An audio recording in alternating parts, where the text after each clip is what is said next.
All right, so Dirk just took a blower and blew it through a line that we have to, we have to use this line that's going under the patio. There's, yeah, beautiful. Yeah. No, I mean, look at all the leaves and all the debris that was stuck in there and all the water it was holding. Shingle gravel. Yeah. Yep. So that's what happens when you come underneath concrete and you just come up too soon. It holds all this water and it holds all the leaves. There's no catch basin on that line. So we're going to take that line all the way to where we have great drop. And there's no water. Nothing's going to get hung up in this line. This is built like a big sink trap. The line goes underneath this patio and then it comes up to this 6-round basin. All right, we're going to see what's inside.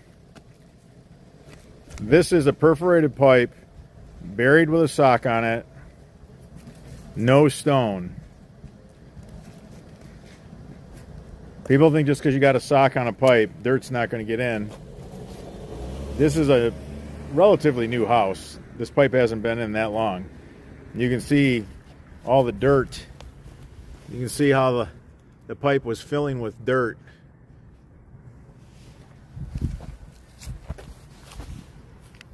This is a pipe that's only been in a year. It's a pipe with a sock on it, and it's already filling with dirt. So if this would have stayed in place for a couple more years, it would have filled up solid with dirt. And it was already losing all the water right at the footing.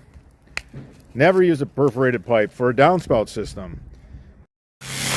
All right, we got to cut it up because we're putting this stuff in construction garbage bags.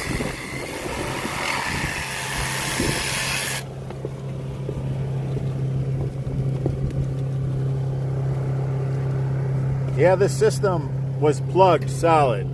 Wasn't running too efficient at all. There's organic material in there, leaves that broke down over time. Look at that. Yep, no wonder the basement was flooding. No clean outs, no access points, no way in. This is what you got.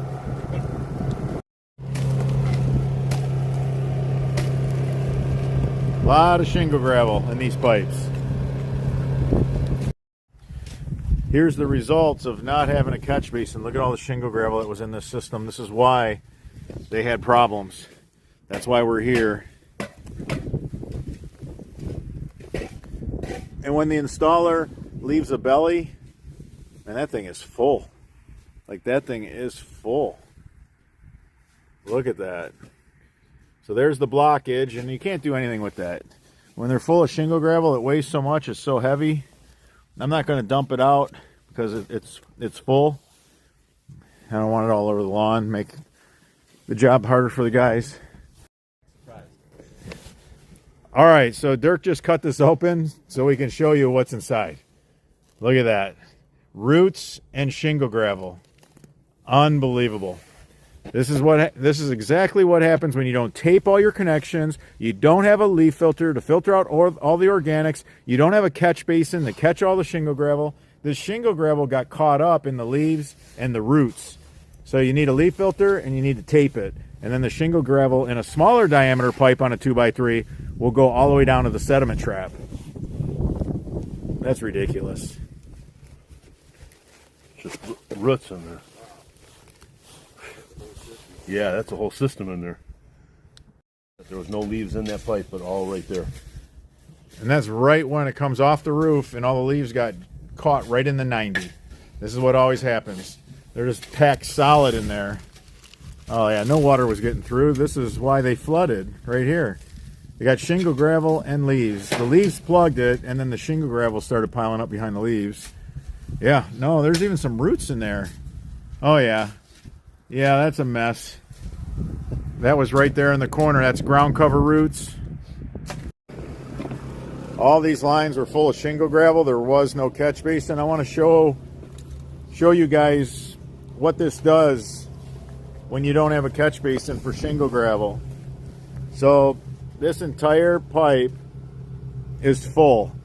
Like, it weighs a crazy amount of weight because of how heavy the shingle gravel is. But the entire 4-inch system was full of shingle gravel. So they had to pay to have a whole new system put in because literally when it's gravel from the gutter all the way to the pop-up, there's nothing you can... With this kind of T, just like that. So instead of a pop-up emitter, landscapers like to use a T and just put a grate on it. But here's the result. The grass grew through the grate down inside the T fitting. This is just ridiculous. That's all grass root. So every time it rained, this homeowner couldn't get the water off the roof of the house. It ends up bending the gutters when you can't empty the gutter trough. Contractors, I mean, how much money did you really save by not using a pop-up? You still had to buy a T, you still had to buy a grate. Just spend the extra, $5 or $6 on top of that to buy a pop-up emitter. I mean, this is just ridiculous. We see it all the time. It's the number one cause of drainage failure is when grass somehow grows over the discharge line. Well, set these homeowners up for success. There's no turf restrictor plate. There's a little 4-inch grate. The grass grew over it in 1 minute. Yeah, is this going to add to your water problems? It's a shame. It's a crying shame that somebody took their money to run an underground, and this is what they did for them. 10 minutes later, it was no good. We see it all the time. Here's another 90 that was used at the end of the downspout line. You can see the grass was grown in it. We hit it with the sod cutter. There's a lot of shingle gravel in here. Because there was no catch basins, no leaf filters. Unfortunately, this was the bare minimum. This is what the landscaper gives you for $400, and you get what you pay for. To show you what this looks like, this fell out when we were cleaning up, so we're just going to show you. That's the root system to the lawn that grew down through the grate into this 90 fitting because they didn't use a pop-up emitter. It made the shape of the fitting. It's a good root structure, but that clogged it and that flooded his basement right there. Taking that off, I mean, because that elbow is totally clogged. All right, so this downspout ran under all this landscape, and then they dumped it right here. Now, this is what we see all the time. So the guys kept this for me until I got here. So this is the discharge end. This is really popular. Guys like to use a T or a 90 and then just put a 4-inch grate on the end. So I just wanted to show you what happens when you do that. You can see all the grass roots growing deep inside. This plugged. So this guy's basement was flooding, and this is why. Instead of taking that a little bit further, which it does need to go a little further to empty the line, because this is super flat right in here, so you want to get this line to drop low. The discharge has to be lower than the rest of the line, otherwise water is going to sit in it. And without a pop-up with a turf restrictor plate, grass is always going to grow over your discharge line. Once that happens, all your hard work is for nothing. All right, so this is a pop-up emitter with a turf restrictor plate. Had this been here, the grass would have never grown over top of this. Now, we're going to use not quite a 90 fitting. You can see the grass roots go all the way down to get all that water. The reason why there was plenty of water is because they didn't run it far enough. We see this a lot. So this line always held water. We're going to do like a mini dry well with the pop-up right here. We got so much fall here that the line upstream, it won't have any water in it.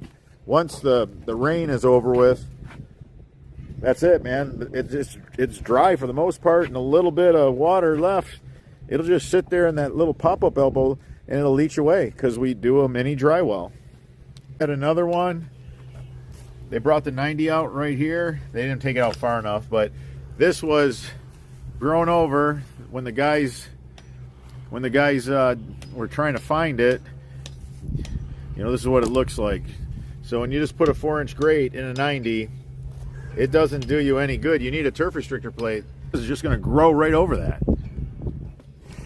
So people put these on, or landscapers do. I think mostly it's landscapers. I don't think too many homeowners do this hack, you know, because they're basically saving like $5 a downspout by going this route. They don't want to buy a pop-up, so they just buy a 4-inch grate and a 90 elbow. But as all that organic material gets trapped, now you can't discharge the water. So this is why we tape all of our connections right here. This is what no really good plumbing tape, no copper sulfate, no copper sock. The wind blows them off. Now it's really dumping right at the foundation. It's not a good idea. These extensions, I'll tell you what, these are job security for French Drain Man. They had these splash blocks with these extenders. See, these extenders, they're really thin and cheap. They're made in China, guys. They're garbage. So once they come apart, you have flooding right at the foundation of your house. So this was a pop-up emitter. I always tell people, don't put these grates on. These grates trap a lot of organic material. The trees love that. They love that high nitrogen that they release. This thing was just trapping in a bunch of tree seeds and tree buds, things that will not come out of a grate. You need a pop-up for that. The tree found this fitting, and man, like, my guys took it apart. So what happened was there was a hole drilled in the bottom of this fitting so that the water could leach away. Well, the tree loved, it never got cleaned. So when there was a buildup inside, it couldn't drain. If your pop-up emitter is discharging water near a tree, the big shade trees are the worst. If you're within 50 feet, it's in trouble. What we do in a case like this, we'll take a piece of copper fabric and we'll go ahead and put pea stone around our pop-up emitter, but we'll make sure we encase it in copper fabric. Now you can see I'm really working at trying to get the roots out of this fitting. This is an old pop-up that somebody put a 4-inch grate on. Never put a 4-inch grate on your pop-up emitter. It's going to hold any tree buds and tree seeds, some organics that get through, even a leaf filter. It's going to hold it in, and it's become this really good organic material that has a lot of nitrogen and a lot of nutrient. Trees seek that out. Pop-up 101. When pop-ups first came out, all pop-up emitters came with a PVC Schedule 35 fitting. That was it. This is a standard sewer and drain 90. It's a standard fitting in PVC Schedule 35 thin wall. The pop-up emitter then would go inside the hub. Our pop-up also fits inside PVC.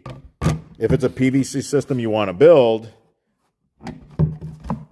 this is what you're going to end up with. The problem is when you glue this on, how do you leach the water away? So people want to drill holes in this fitting. I don't endorse that. You're going to weaken the fitting. People will also take a saw and they'll cut lines in here to get the water to leach away. I don't endorse that. Again, it weakens a fitting that's already very brittle and can crack. Now, the other thing about PVC is it didn't have enough rise right here because they're using a fitting that already existed. It costs way too much money to make a custom tool, to make a custom fitting just for pop-ups. One questions one's sanity if they do so. We'll get to that in a minute. All right, to make up for the shortcomings of this rise, we came out with an HDPE riser. Lawnmowers can run over it. It can flex and move. It doesn't crack. It's not brittle like PVC. It's fantastic. You just slip it on, no glue, nothing, tight fit. That's it. There's your riser. We were doing everything we could to overcome the downfalls to the PVC system. We don't care for drilling holes or saw cutting lines so that this would leach out and not freeze up in the winter. You don't want it to hold water. You have to build it to leach for sure. We went ahead and we built an HDPE fitting just for pop-ups. That's it. You don't have to drill holes in it. You don't have to saw cut it and hurt its integrity. It'll flex when lawnmowers run over it. Oh yeah, the rise has already been figured in here. Rise has been increased. If we're going to make a custom fitting for a pop-up, we might as well get it right. This rise is not enough. By the time you put dirt on here, there's no room to grow grass on here. You put dirt on here, now how do you get the sod on here? It needs to have a higher riser. We went ahead and built a special fitting for pop-ups with the rise built in. Oh yeah, our riser still fits it. Why not? Because if you're really deep and you need to get to grade, you need a good high-density polyethylene, won't chip, won't crack, won't break riser. This gives you 2 inches of lift, and you can keep stacking them and go as high as you need. Anybody's pop-up emitter will fit in this fitting that has been made for pop-ups. Now, we like the corrugated pipe. It's strong, it's flexible, it doesn't crack, it's not brittle. We don't tape right here. That way we don't have to drill holes and hurt the integrity of a perfectly good fitting. Now, another thing you might notice, this fitting is on a 90-degree angle. Well, they're using something that's for plumbing, so they have to. We made this just for pop-up emitters. You can see it's not on a 90-degree angle. We're cheating a little bit. We want the water to come flying out of here and carry all the tree seeds, anything that might have been on the rooftop, any kind of pollution. We want it out of here. We want a self-cleaning pop-up emitter fitting, and that's what we built. This is ramped right here, and it just sends the water, and as you can see, it's an 80-some degree fitting. It is not a 90-degree fitting. Now, in order for that to work and tree roots to not come in, we've been cutting this fabric that has copper in it. What we'll do is we'll take a piece of fabric, cut it, lay this right where the pop-up goes, over dig the hole where the pop-up goes, lay this inside, then put some pea stone in there, and then lay your pipe and your pop-up fitting on the pea stone that's on the copper fabric. Roots will not grow in your system. Trees do not like copper. Copper is a poison to trees. Now, we're not going to kill a tree. Trees, nature just has a way. The roots are going to go in another direction. There's going to be copper ions that are released into the soil. It's going to keep the roots out of your pop-up emitter. It's going to keep all the tree roots out of your drain system. I eventually free this fitting of this wig of roots, but a section of copper fabric would have been all that it took to prevent this.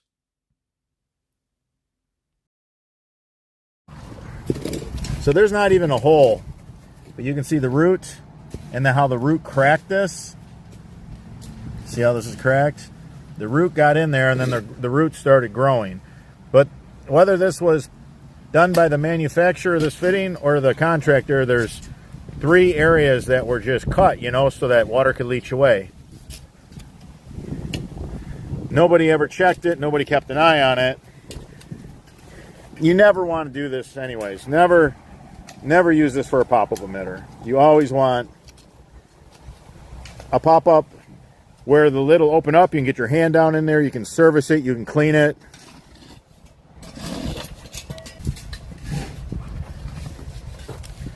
Over here, we got a pop-up. This is what we use. Not only does it have a big plate so the grass can't grow over it, but this one you can get your hand down in. It'll pop up and let tree seeds and tree buds and any debris out, so there's no buildup inside of it. There's a little bit of maintenance, but one thing that you have to be vigilant about when it comes to downspout systems, pay attention to the discharge.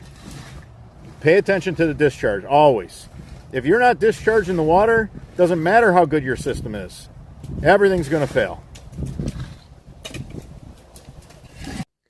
If you enjoyed this video, give us a thumbs up. It supports the channel. If you have any questions regarding this installation, leave them in the comments section. I'm your host, Robert Sherwood, and until the next video.